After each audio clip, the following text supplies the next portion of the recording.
দেখো বন্ধুরা, নিশা নিয়ে দল কিন্তু আমাদের বাড়িতে চলে এসেছে। তো প্রথমে তো দলকে বাইরে থেকে বরণ করে পা ধুয়ে মা ঘরে ঢুকিয়েছে। সেইটা ভিডিওটা না করা হয়নি, জানো তো। আসলে সেই সময় খুব ব্যস্ত ছিলাম, আর এত ভিড়ের মধ্যে ফোনটাও কাউকে দেওয়ার কথা মাথাতেই আসেনি। যাই হোক, যখন ঘরে চলে এসেছে তখন আমি আবার ভিডিওটা একটা আমার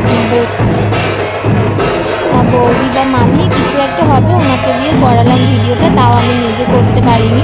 হ্যাঁ, আর দেখো একটু দল আমাদের বাড়িতে চলে এসেছে, আর এখন থেকে কিন্তু পুরো সারা রাত ধরে কীর্তন হবে আজকে, আর পরের দিনও সারাদিন হবে। তারপরে প্রসাদ গ্রহণ হবে, দুদিনের অনুষ্ঠান আমাদের বাড়িতে। এটা অ্যাকচুয়ালি আমাদের একটা মানসিক পুজো, তো সেটাই আর কি দেওয়া হচ্ছিল। আর খুব ভালো লাগছে জানো তো, এই প্রথমবার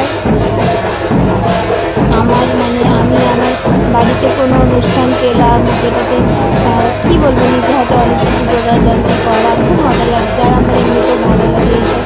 তো যাই হোক, চলো তোমরা পুরো কীর্তনটা দেখো, শোনো। আরও অনেক ভিডিও কিন্তু আসবে, সবগুলো কিন্তু অবশ্যই দেখো। এডিট করার টাইম একদমই পাচ্ছি না, তাই এরকমভাবেই ছোটো ছোটো করে তোমাদের সাথে শেয়ার করছি। প্লিজ সবাই দেখো, ভালো লাগলে লাইক কমেন্ট করো আর শেয়ার করো।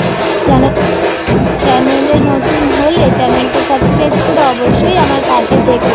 আর নিজেদের মতামত কিন্তু কমেন্টে